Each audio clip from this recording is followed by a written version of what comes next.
جی عام سے بہت شکریہ آپ کے وقت کا. سوالات کا آغاز کرتے ہیں. اب سب سے پہلا سوال یہ ہے میرا آپ سے کہ آپ کے مختلف افکار پر تنقیدات سامنے آتی رہتی ہیں اور بطور طالب علم ہم ان کو پڑھتے ہیں، ان سے استفادہ بھی کرتے ہیں.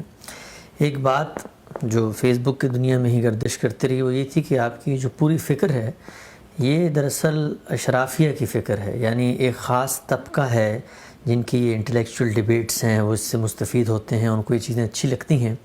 ایک عام مسلمان اس تک دین کا وہ پازیٹیو میسج پہنچانا، اس کی دینی ضروریات کا خیال رکھنا، اس سے براہ راست انٹریکٹ کرنا، اس کے لیے کچھ کرنا، یہ اس فکر کا جس کے آپ امین اور دائی ہیں نہ کوئی ہدف ہے اور نہ عملی طور پر ہمیں نظر آتا ہے. نہ آپ کی فکر کا کوئی عملی پہلو مسجدوں میں نظر آتا ہے، نہ کوئی اس حلقہ فکر نے مسجدیں بنائیں جہاں پر وہ لوگوں کو دین کی دعوت دیں، تبلیغ کریں، ان کو نیکی کی طرف بلائیں. بس یہ فکری بحثیں ہیں جن کے اندر ہر وقت گفتگو ہوتی رہتی ہے. تو اس بات کی کیا حقیقت ہے؟ یعنی یہ آپ کا جو پورا پیراڈائم ہے، پوری فکری تحریک ہے، یہ کیا کوئی انٹلیکچول تحریک ہے، خاص طبقہ فکر کو متعارف کرتی ہے، یا عام مسلمانوں سے بھی کچھ کا لینا دینا ہے؟ یہ سوال اس لیے پیدا ہوتا ہے کہ ہم مسلمان اس کے عادی ہو گئے ہوئے ہیں کہ جب بھی کوئی نیا طرز فکر سامنے آئے تو وہ لازماً ایک الگ جماعت بنے، ایک فرقہ بنے، اس کی اپنی مسجدیں ہوں، وہ اپنے ائمہ و اکابر کی فہرست جاری کرے. یہ ہمارا عام رجحان بن چکا ہوا ہے. میرا یہ نقطہ نظر نہیں ہے. میرے نزدیک محمد الرسول اللہ کی امت یہی ہماری جماعت ہے. یہ امت اس وقت 1.5 ارب سے زیادہ کی تعداد میں ہے. اس میں ہر طرح کے لوگ موجود ہیں. نہ میں پیغمبر ہوں، نہ ان میں سے کوئی پیغمبر ہے. ہم سب اس دین کے خدام ہیں. بہت سے لوگ ہیں کہ جن کو اللہ تعالیٰ نے یہ صلاحیت دے رکھی ہے کہ وہ دیہاتوں میں جا کے خدمت انجام دے رہے ہیں. بہت سے لوگ ہیں کہ جنہوں نے مسجدوں کا نظم سنبھالا ہوا ہے. بہت سے لوگ ہیں جنہوں نے دینی مدارس بنائے ہوئے ہیں. یہ سب میری جماعت ہے. یعنی جس وقت یہ کہا جاتا ہے تو مجھے حیرت ہوتی ہے کہ یہ سب کے سب لوگ تو میرے لوگ ہیں. ہر مسجد میری مسجد ہے، ہر عالم میرا عالم ہے، ہر امام میرا امام ہے. یہ پوری کی پوری امت جو کچھ بھی خدمات انجام دے رہی ہے وہ سب کی سب ہماری ہیں.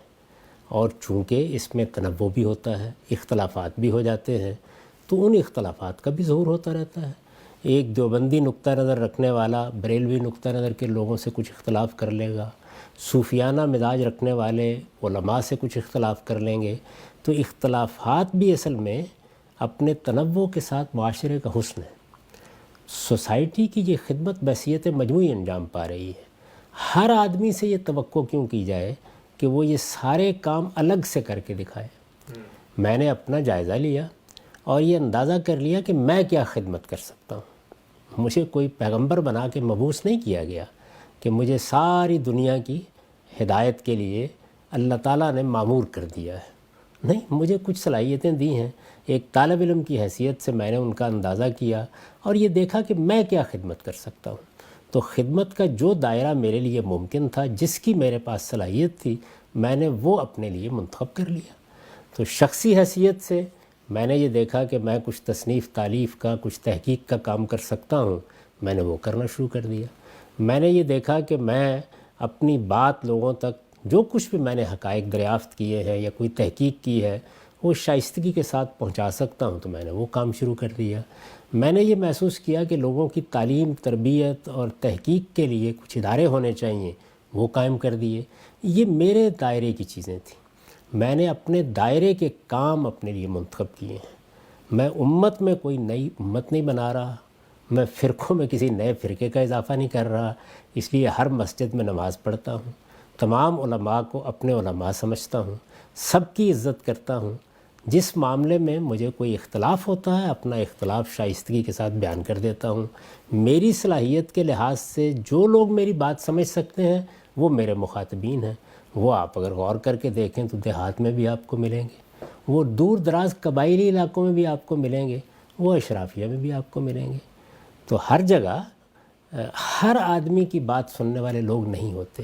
اس ذوم میں مبتلا بھی نہیں ہونا چاہیے.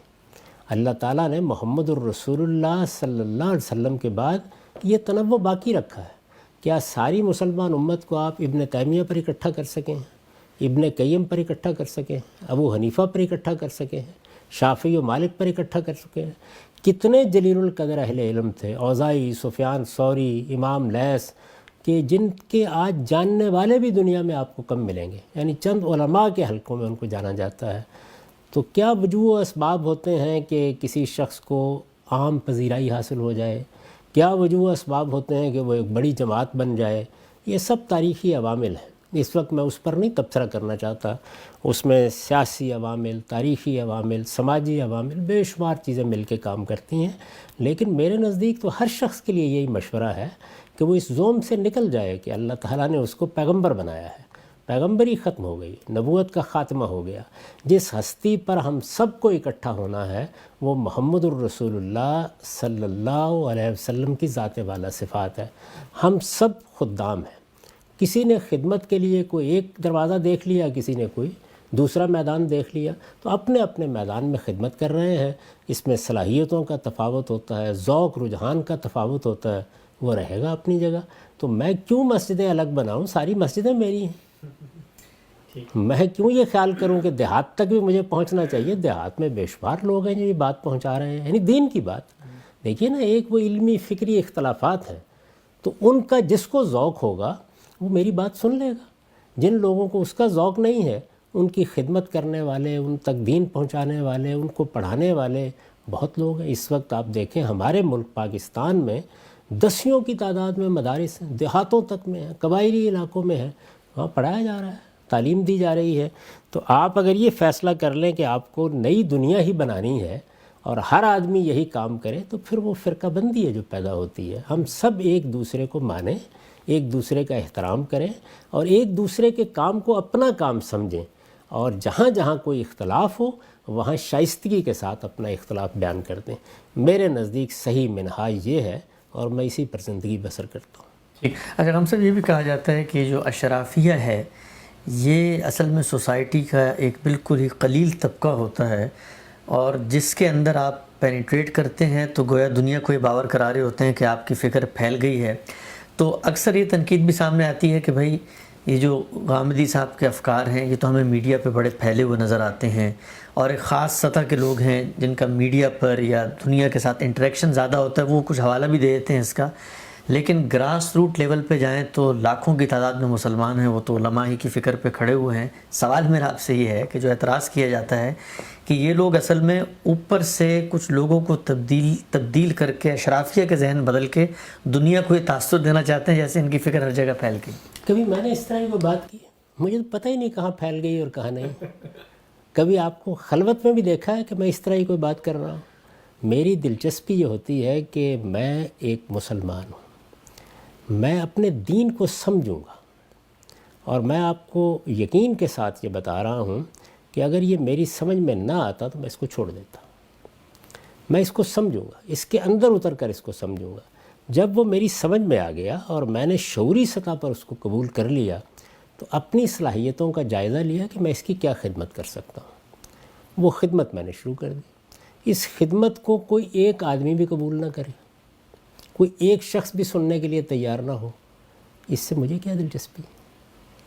یعنی کیا میں اپنی کوئی جمعیت بنانے کے لیے یہ کام کر رہا ہوں؟ کیا میں اپنا کوئی جتھا ترتیب دینے کے لیے یہ کام کر رہا ہوں؟ مجھے لوگوں پر کوئی برتری قائم کرنی ہے؟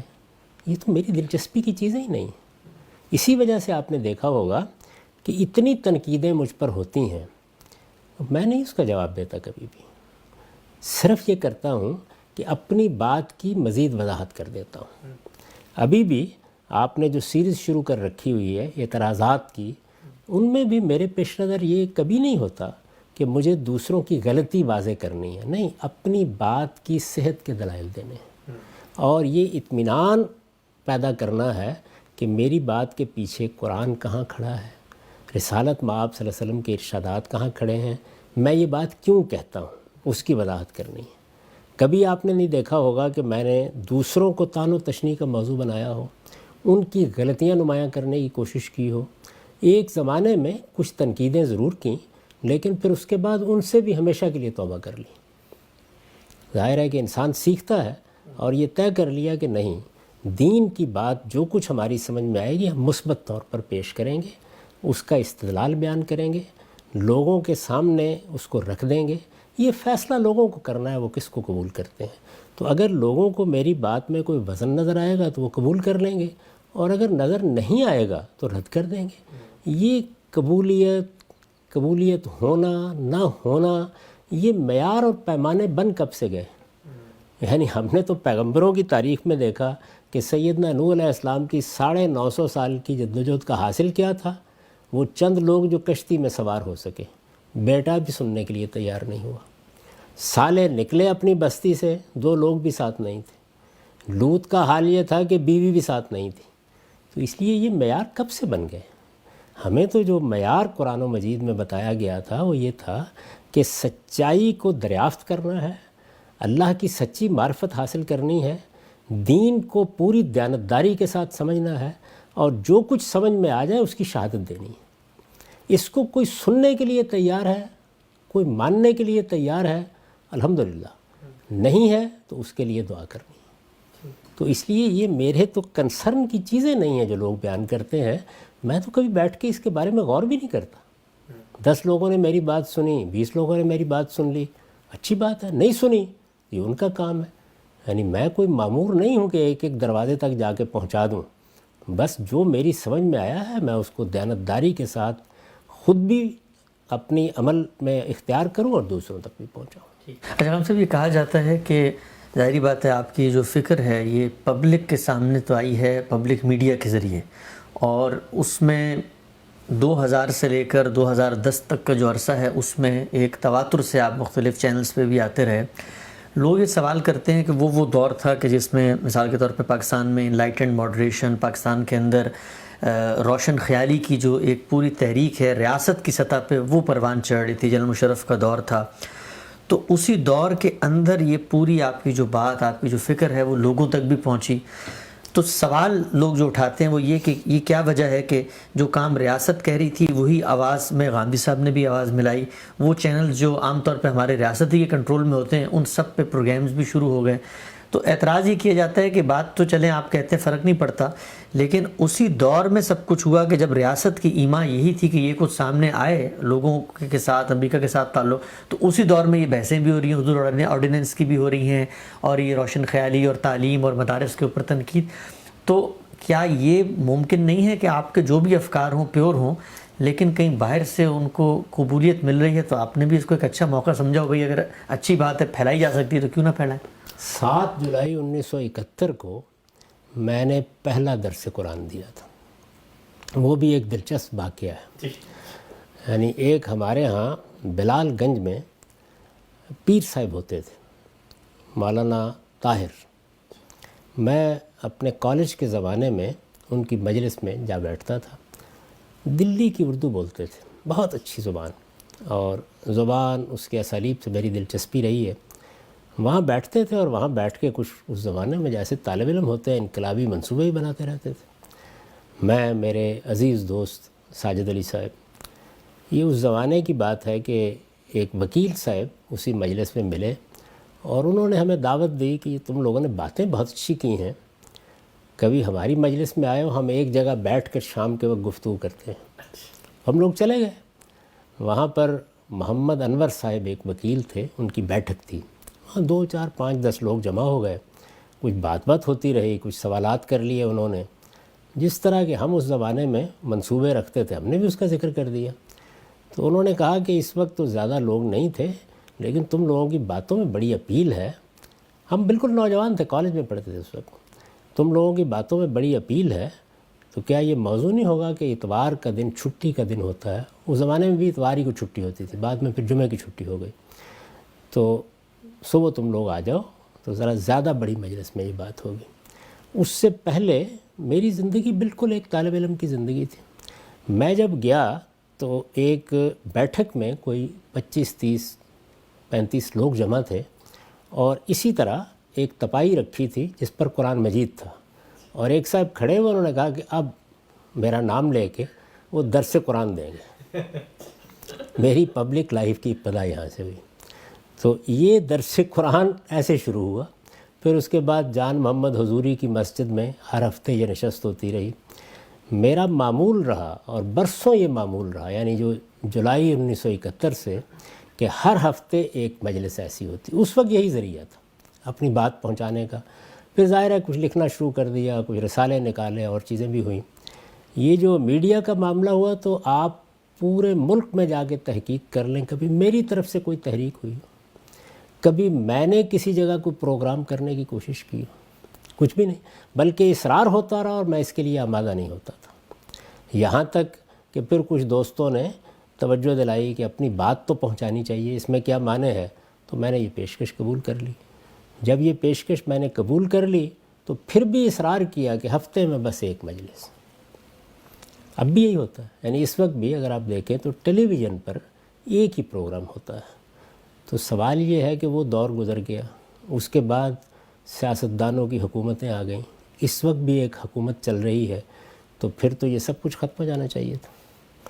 اگر کسی بات میں اس کی اپنی ذات میں وزن نہیں ہے تو وہ کیسے ٹھہرے گی؟ کون سنے گا اس کو؟ وہی بات سنی جاتی ہے جس کو لوگ کسی نہ کسی درجے میں قابل اعتنا سمجھتے ہیں۔ تو اگر لوگوں کو اس میں کچھ حاصل ہو رہا ہے تو وہ سننے کا اہتمام بھی کریں گے۔ کون سا چینل ہے کمرشل چینل کہ یہ خیال کر کے ہی بس بات کرتا رہے گا کہ سنتا تو کوئی نہیں ہے لیکن ہم یہ پروگرام نشر کرتے رہیں گے؟ تو بھئی 4 لوگ سنتے ہوں گے نا، بس تو مجھے انہی کو بات سنانی ہے۔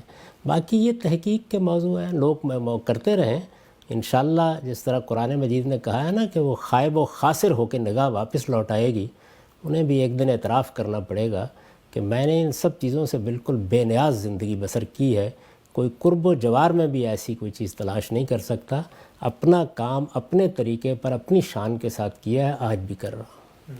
ٹھیک ہے صاحب، تو بس ایک آخری سوال میں آپ سے پوچھنا چاہوں گا کہ اگر آپ کو یہ معلوم ہو کہ ملک کے اندر ایک بحث اٹھی ہے اور اس دینی فکری بحث کا جو پس منظر ہے وہ ریاستی سطح پر یا حکومتی سطح پر یا جن شخصیات نے اٹھائی ہے وہ یہ ہے کہ وہ مغرب کے دباؤ میں ہیں، مثلا تعلیم کے اوپر ہمارے یہاں بحثیں اٹھتی ہیں، کبھی مولویوں پہ اٹھتی ہیں، مدارس پہ اٹھتی ہیں، حدود آرڈیننس پہ اٹھی، تو کیا اس طرح کی بحث میں کہ جس کا پس منظر کسی کو خوش کرنے یا کہیں سے مراعات لینے یا بینیفٹس لینے میں ہو، وہاں پر ایک صاحب علم کو کہ ان موضوعات پر رائے بھی دینی چاہیے، کیونکہ اس کو تو پتہ ہے کہ یہ اگرچہ میں تو علمی رائے دے رہا ہوں لیکن یہ جو پورا قضیہ یہ پس منظر ہے یہ تو کوئی NGOs کی اٹھی ہوئی کہانی ہے، اس کے پیچھے کوئی فنڈنگ ہے، تو اس موقع پہ کہ عالم کو کیا کرنا چاہیے؟ یہ تو ہر موقع کے اوپر سوال پیدا ہو جائے گا، یعنی قدامت پرست حلقہ بھی اسی طرح کی تحریکات میں چیزیں اٹھاتا رہتا ہے۔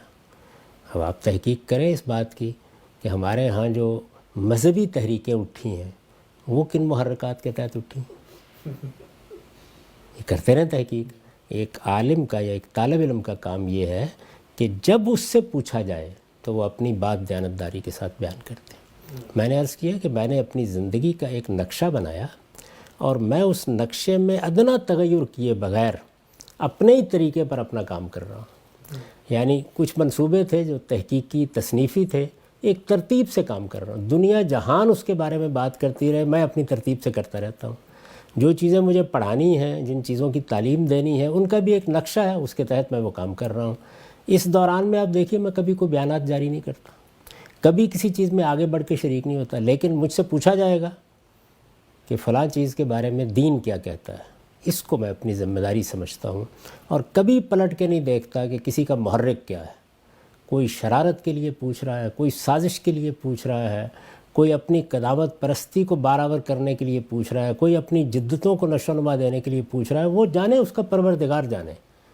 میرے لیے وہ حکمران ہے، سیاستدان ہے، رہنما ہے، ملت کا زعیم ہے، کوئی بھی ہے یا ایک عام آدمی ہے، وہ اصل میں سائل ہے، اور حکم یہ ہے کہ اما السائل فلا تنہر۔ جب وہ پوچھنے کے لیے آ گیا ہے تو میرا کام یہ ہے کہ میں صحیح بات بیان کر دوں، اور آپ یہ دیکھیے کہ جتنی بات پوچھی گئی بس وہ میں نے بیان کر دی، جتنا سوال کیا گیا اس کا میں نے جواب دے دیا، اس سے زائد میں نے کبھی کوئی قدم نہیں اٹھایا۔ یہ تحریک میں نے کب اٹھائی؟ کوئی چیز نہیں، میں تو اس کا قائل ہی نہیں۔ میرے نزدیک اہل علم کا کام یہ ہے کہ وہ ہر موقع پر حق کی شہادت دیں، تو یہ محرکات تو ہمیشہ پیدا ہوتے رہیں گے، یعنی کبھی کسی تحریک کے نتیجے میں ہوں گے، کسی جنگ کے نتیجے میں ہوں گے، سیاسی احوال کے نتیجے میں ہوں گے، لوگوں کے خلفشار کے نتیجے میں ہوں گے، محرکات تو پیدا ہوتے رہتے ہیں۔ اس وقت ایک واقعہ ہوا ہے آپ کے یا صوفیہ کا، دونوں بحثیں ہو رہی ہیں۔ بہت سے لوگ کہہ رہے ہیں کہ یہ دینی جذبے سے ہوا ہے، بعض کہتے ہیں کہ نہیں ایک سیاسی موو ہے۔ تو وہ کون سی چیز ہے جس کے بارے میں یہ بحث نہیں ہوتی رہتی؟ آپ کی قرن اول کی تاریخ میں ایک بہت بڑا گروہ یہ کہتا ہے کہ جنگیں بھی دینی جذبے سے ہوئیں، دوسرا گروہ یہ کہے گا کہ یہ تو اقتدار کی جنگیں ہیں، آپس میں لڑ گئے سب کے سب لوگ، اقتدار حاصل کرنے کے لیے گردنیں کاٹنا شروع کر دیں، ہر جگہ ہوتا رہے گا۔ آپ کا کام کیا ہے؟ یعنی سیدنا علی رضی اللہ عنہ نے جو اس میں نمونہ پیش کیا کہ فتنے کی انتہائی حالت میں بھی اور جنگ و جدال کے میدان میں بھی صحیح بات کہتے رہو، بس میں وہ کہتا ہوں، اور اس کو کبھی زیر غور ہی نہیں لاتا۔ اگر میں یہ دیکھنا شروع کر دوں کہ اس وقت محرکات کیا ہیں، بات کیوں اٹھائی جا رہی ہے، کیا چیز ہے، سوال یہ ہے کہ ان محرکات کے تحت ان کے پیش نظر کیا تھا۔ آپ ذرا وہی یاد کر لیں، حدود آرڈیننس کی بحث، میں نے اپنی رائے جب پوچھی گئی تو دی، پورے زور کے ساتھ اس کو بیان کیا، اس کے بعد وہ حدود آرڈیننس نافذ کر دیا گیا، یعنی اس میں ترمیم کر دی گئی، اسمبلی میں ترمیم کر دی گئی۔ اس ترمیم کے بعد اگلے ہی دن اس کے اوپر ایسی تنقید کر دی، ایسی تنقید کر دی، اور یہ کہہ دیا کہ اس کا کوئی سوال نہیں ہے کہ اگر کوئی چیز پہلے غلط تھی تو میں نے بتایا کہ وہ کیسے غلط تھی، اب اگر یہ غلط ہے تو بتاؤں گا کیا غلط ہے۔ وہ مجلس جس میں خود پرویز مشرف صاحب نے جو اس وقت صدر تھے مجھ سے پوچھا، اس میں مشاہد حسین صاحب موجود تھے، اس میں چودھری شجاعت صاحب موجود تھے، کہ اب تو ہم ترمیم کرنے جا رہے ہیں تو آپ تائید کریں گے؟ میں نے کہا دیکھوں گا، اگر اس ترمیم کے مطابق بات صحیح ہوئی تو تائید کروں گا، ورنہ اسی طرح تنقید کروں گا جیسے پہلے لوگوں پر کر رہا تھا۔ تو اگلے دن آپ دیکھیے کہ میں نے آج ٹیلی ویژن پر اپنے پروگرام میں شدید تنقید کی، اتنی شدید تنقید کی کہ اس کے نتیجے میں چودھری شجاعت صاحب اور مشاہد حسین صاحب اسی دن میرے گھر آئے کہ ہم سمجھنا چاہتے ہیں کہ کل تو تم اس پہ تنقید کر رہے تھے، آج ہم پہ تنقید کر رہے ہو۔ تو میں نے کہا اس وقت بھی اپنی دینی ذمہ داری ادا کر رہا تھا، اب بھی اپنی دینی ذمہ داری ادا کر رہا ہوں۔ ٹھیک ہے ہم سب اچھا، ایک اچھی چونکہ ایک بحث کا رخ اٹھا ہے تو ایک چیز میں مزید وضاحت چاہوں گا۔ بطور انسان ہم سب یہ چاہتے ہیں کہ جو نظریات تصورات ہم نے ڈسکور کیے ہیں وہ لوگوں تک بھی پہنچیں اور لوگ ان کو اپریشیٹ کریں، اور اگر کسی بڑی سطح پر ان کے ذریعے سے کوئی تبدیلی آتی ہے تو یہ بھی ایک فطری خواہش ہوتی ہے ہر انسان کی کہ وہ اس کی بات آگے پھیلے، نسلوں میں پھیلے، یہاں تک کہ حکومتی ایوان اقتدار تک بھی پہنچے، کیونکہ وہی معاملات کر رہے ہوتے ہیں۔ تو کیا کبھی ایسا نہیں ہوا کہ جو آپ نے بات کی ہے، ظاہری بات ہے کسی کے فیور میں جاتی ہے کسی کے خلاف ہوتی ہے، تو ہمارے ہاں جو پاکستان کے اندر ریاستی ادارے ہیں، مختلف حکمران آئے، ان کے نظریات آپ سے ہم آنگ، تو کبھی ایسا بھی ہوتا ہوگا کہ جی وہ رابطہ کرتے ہوں گے، وہ کہتے ہوں گے کہ جی آپ نے بڑی اچھی بات کی ہے تو ہم یہ چاہتے ہیں کہ اس کو سامنے رکھ کر ہم کوئی تعلیمی نظام بنا دیں مثلاً، یا آپ کی یہ رائے بڑی اچھی ہے، ہم اس پر کوئی آرڈیننس جاری کرتے ہیں اور اس کے تحت ہم یہ کام کرتے ہیں، تو یہ چیز تو بڑی خوشی اور مسرت کا باعث بنتی ہوگی اس موقع پہ، چلو بھائی حکمران بھی ایک بات کر رہے ہیں تو کیوں نہ میری ایک اچھی بات ہے ان کے ذریعے سے نافذ کروا دیجیے۔ آج سے کوئی 35 سال قبل میں اس طرح کی باتوں میں خوش ہوتا تھا اور یہ خیال کرتا تھا کہ اگر ہمارے سیاستدان یہ باتیں کر رہے ہیں یا اس طرح کے خیالات ظاہر کر رہے ہیں، اچھی توقعات، لیکن پھر میں نے بہت قریب سے دیکھ لیا ان سب لوگوں کو، مجھے اندازہ ہو گیا کہ ان میں کیا چیزیں ہوتی ہیں، محرکات کیا ہوتے ہیں، اس میں کتنا فہم ہوتا ہے، کس حد تک معاملات کے اندر اتر کر ان چیزوں کو سمجھا ہوتا ہے۔ مجھ پر واضح ہو گیا کہ ان دلوں میں کوئی تیل نہیں ہے۔ تو اس لیے اب میرے لیے یہ بے معنی چیزیں ہوتی ہیں۔ میں دعا کرتا ہوں کہ اللہ تعالیٰ ہمارے لیے مخلص قیادت پیدا کرے، صحیح فہم پیدا کرے۔ سب کو دیکھ لیا، سب کو جانچ لیا، یہ ایک نصف صدی کا قصہ ہے، تو ایسی چیزیں اب پچھلے 25-30 سال سے میرے ہاں نہیں آتی۔ لیکن آپ کو لگتا نہیں ہے کہ اگر بڑے اوپر کی جو قیادت ہے ان میں تبدیلی آ جائے، مطلب نظام تعلیم اگر میں وزیر اعظم کو سمجھانے میں کامیاب ہو جاؤں تو اس سے پورے ملک کے اندر ایک بہتری آ سکتی ہے؟ میں جانتا ہوں کہ ایسا نہیں ہو سکتا۔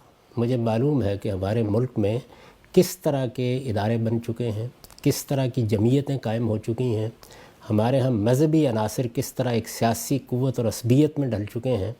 یہ اتنا آسان نہیں ہے، اس کے لیے بہت بڑے لوگ چاہیے، یعنی کم سے کم قائد اعظم کی سطح کے لوگ، علامہ اقبال کی سطح کے لوگ، ابوالکلام آزاد کی سطح کے لوگ، سر سید احمد خان کی سطح کے لوگ، اس سطح کا کوئی زعیم ملت پیدا ہوگا اور ہم بھی جیتے ہوئے تو کوئی توقعات پیدا کر لیں گے۔ لیکن اس وقت وہ ایک فارسی کا بڑا ہی خوبصورت شعر ہے کہ وے دریگا نیست ممدوح سزاوار مدی، وے دریگا نیست معشوق سزاوار غزل.